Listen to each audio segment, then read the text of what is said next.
ao globo. Esta, de fato, está em discussão no modelo da Terra plana. Aqui, a Terra não é uma bola que nos contaram. Vejamos então o que é. Melhor, o que poderia ser, uma vez que estamos falando de modelo. Não queremos certamente abandonar o globo terrestre para abraçar a bola de cristal do vidente, mas nos obrigam a franquear a prudência dos detalhes, a coragem da visão. Também porque se cai a ideia do globo, cai também a lei da gravidade do maçom Newton e a evolução do maçom Darwin, que faz com que o homem se sinta um nada em deriva no espaço infinito. O próprio Darwin, indicado no Protocolo dos Sábios de Sião, como uma chave importante para enfraquecer os não-hebreus, programando seus cérebros à falsidade de que tudo é uma coincidência e que somos grãos de poeira sem importância. Agora voltemos para a Terra. Cada objeto que some no horizonte termina embaixo da curvatura terrestre. Isso é o que a ciência ortodoxa diz da boca do pai a uma criança que vê o mar pela primeira vez. Mas não é verdade. Com um zoom óptico, a figura que tinha sumido no horizonte reaparece à nossa vista. Isso simplesmente porque o desaparecimento não é efeito da curvatura, mas do fato que o nosso olho é limitado ao ponto de fuga de nossa perspectiva, sobre o qual um objeto vem progressivamente cancelado do nosso horizonte visível. Se a curvatura da Terra fosse, como dizem, de 8 polegadas por 1 milhão multiplicado pelo quadrado da distância, poderíamos calcular com essa tabela o tamanho da curvatura para cada distância percorrida. Por exemplo, uma distância de 190 km deveria ter uma curvatura de 2.800 metros. Mas se fosse assim, como podemos ver da cidade de Ventimiglia o Monte Cinto, em Córcega, alto 2.700 metros? O ponto de observação é ao nível do mar e a distância entre essa praça de Ventimiglia e a ponta do Monte Cinto é exatamente 190 quilômetros. Se a Terra fosse curva, nós poderíamos ver somente terras mais altas que 2.800 metros. Ao invés, é possível ver toda a silhueta de Córcegas, de cima em baixo, inexplicável para o modelo esférico. E de experiências como esta, a web está cheia. Como é possível esta vista? Antes de acusar os pesquisadores de fazer distração em massa, se deve resolver este problema.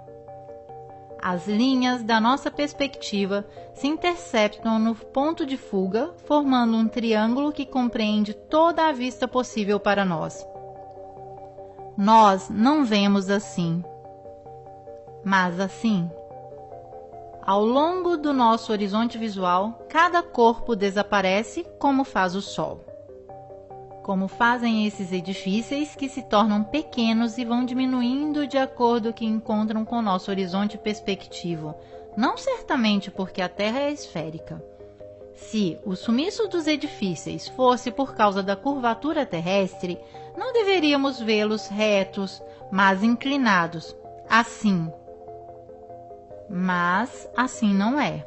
A curvatura, em realidade, não é observável, não é contemplada no mundo real. Os engenheiros da construção sabem muito bem disso. Tanto é que não a mencionam nunca nos cálculos das grandes obras. Um geômetra e engenheiro com mais de 30 anos de experiência publicou na revista Birmingham Weekly: todas as nossas locomotivas são projetadas para funcionarem em cima daquilo que podemos considerar plano. Qualquer coisa que se aproxime de 8 polegadas por milhão e que aumente o quadrado da distância, nenhuma locomotiva jamais criada poderia funcionar.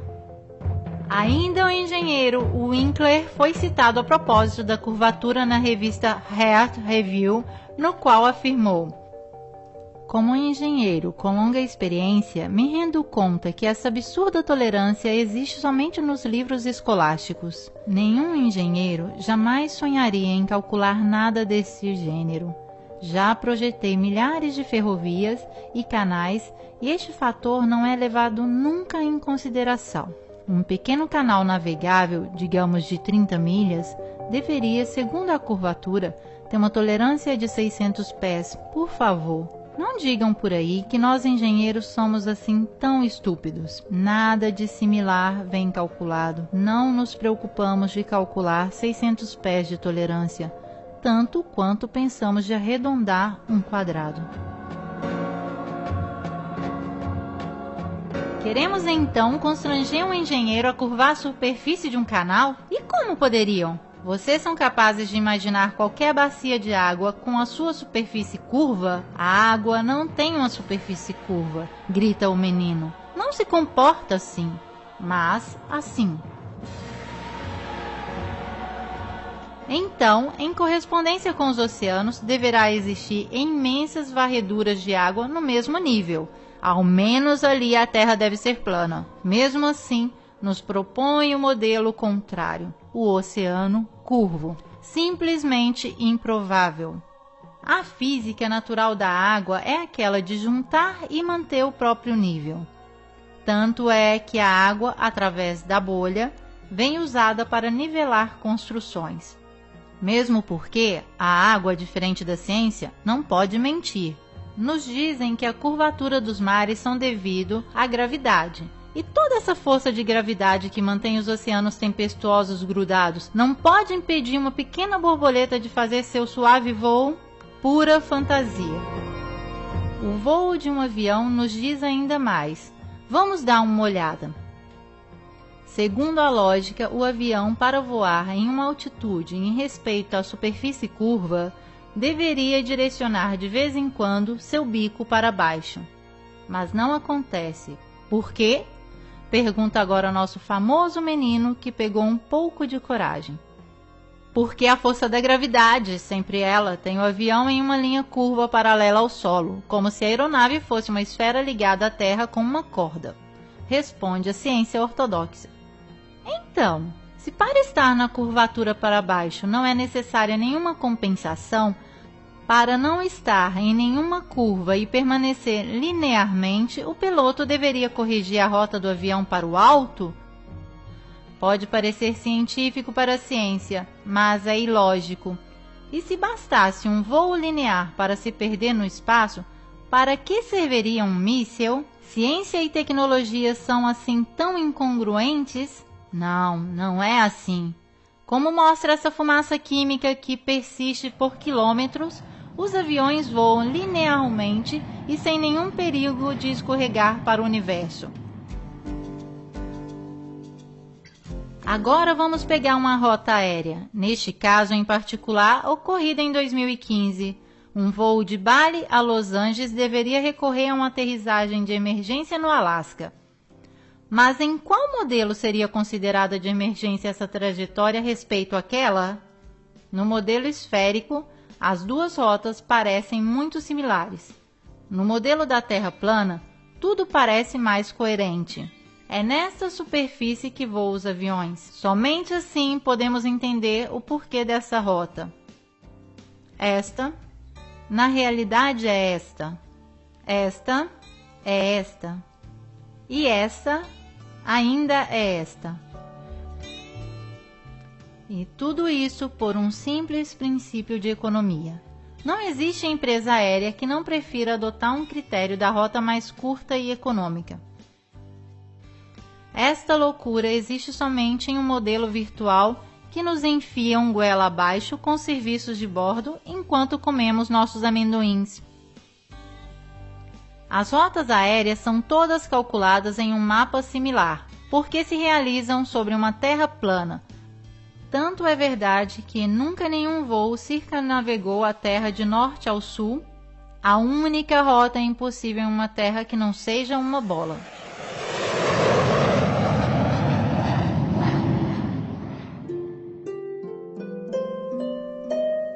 Um modo elegante de explicar a curvatura terrestre é fornecido por Eratóstenes de Cirene, matemático e filósofo que viveu no século III a.C.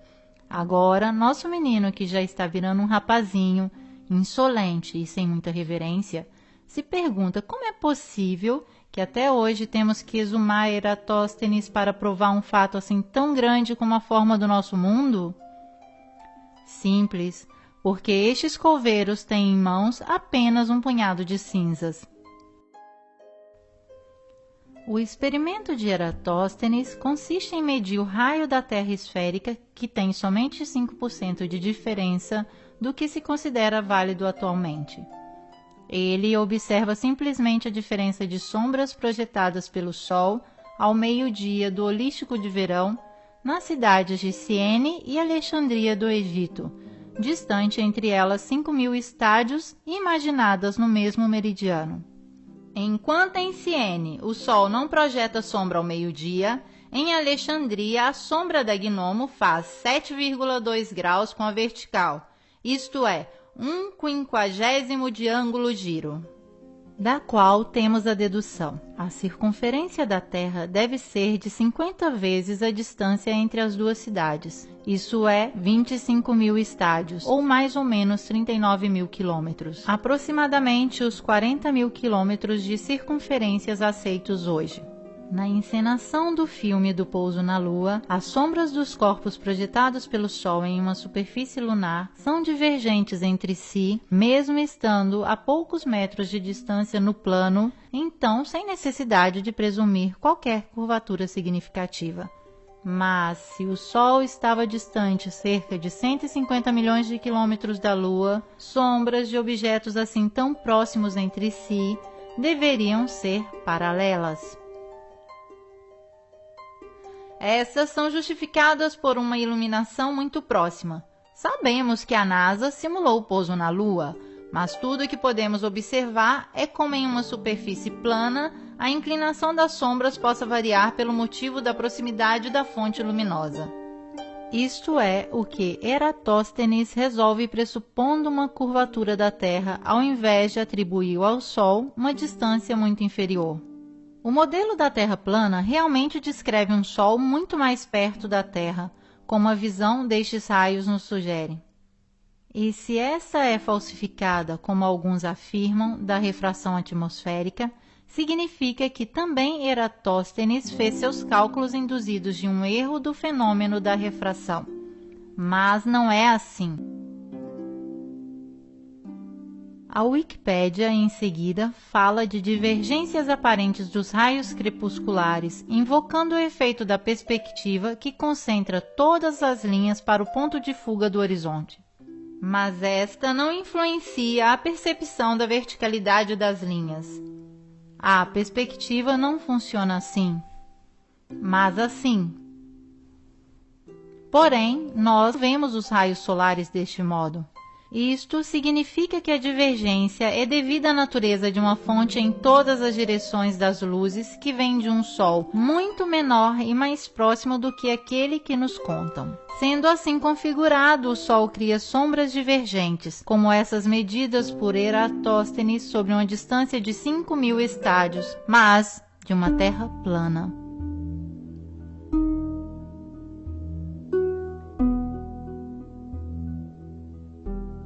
Agora vamos nos ocuparmos do movimento da Terra examinando a maior prova de todas, o giroscópio, um instrumento físico que consiste em manter seu eixo de rotação fixo, qualquer que seja o movimento em torno a si. Isto acontece pelo efeito da lei de conservação do momento angular e se realiza através da ligação exclusivamente mecânica do eixo de um rotor com sua suspensão cardânica. O giroscópio foi utilizado pela primeira vez por Léon Foucault em 1852 para demonstrar o movimento da Terra. Os livros científicos da época relatam o sucesso dessa demonstração. Vejamos.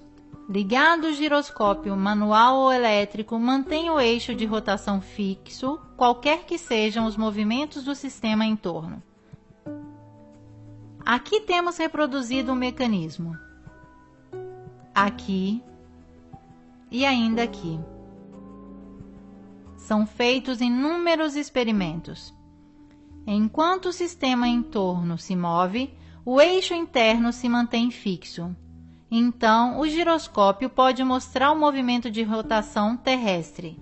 Se a Terra gira 360 graus em 24 horas, um instrumento deverá evidenciar sua linha imóvel sobre uma superfície que se desloca 360 graus, nos dando a prova final, mecânica e inegável de que a Terra está girando. Vejamos.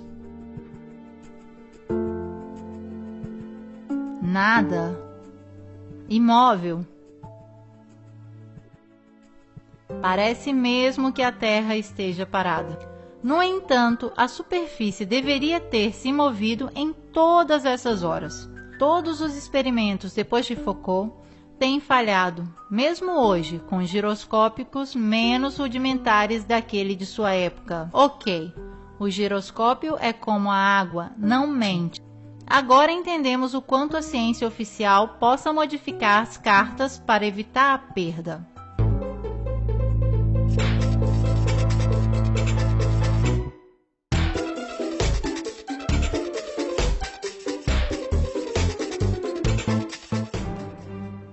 Temos ainda o efeito Coriolis. Os divulgadores científicos não veem a hora de se afirmarem sob fórmulas que demonstrariam como essa força